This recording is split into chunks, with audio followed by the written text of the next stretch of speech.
Hi friends, welcome back to my channel. ಇವತ್ತು ನಾನು ಅಮ್ಮ ಮನೆಗೆ ಹೋಗಿದ್ದೆ. ಅಲ್ಲಿ ನಾನು ಪನ್ನೀರ್ ವಿತ್ ಮಶ್ರೂಮ್ದು ಗ್ರೀನ್ ಗ್ರೇವಿ ಮಾಡಿದ್ದೆ.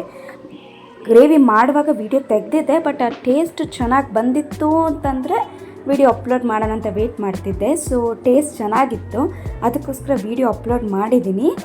ಸೊ ಅದಕ್ಕೆ ಏನೇನು ಇಂಗ್ರೀಡಿಯೆಂಟ್ಸ್ ಬೇಕು, ನಾನು ಹೇಗೆ ಮಾಡಿದೆ ಅನ್ನೋದನ್ನ ತೋರಿಸ್ತಾ ಇದ್ದೀನಿ.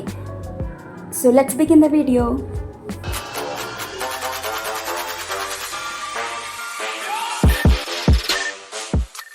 ಇಲ್ಲಿ ನಾನು 2 ಮೀಡಿಯಮ್ ಈರುಳ್ಳಿನ ಕಟ್ ಮಾಡಿ ಇಟ್ಕೊಂಡಿದ್ದೀನಿ. ಆಮೇಲೆ ಮಶ್ರೂಮ್ನ ಕಟ್ ಮಾಡಿ ತೊಳೆದಿಟ್ಕೊಂಡಿದ್ದೀನಿ. ಆಮೇಲೆ ಒಂದು 3 medium size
Bye. Take care. Please do like and subscribe.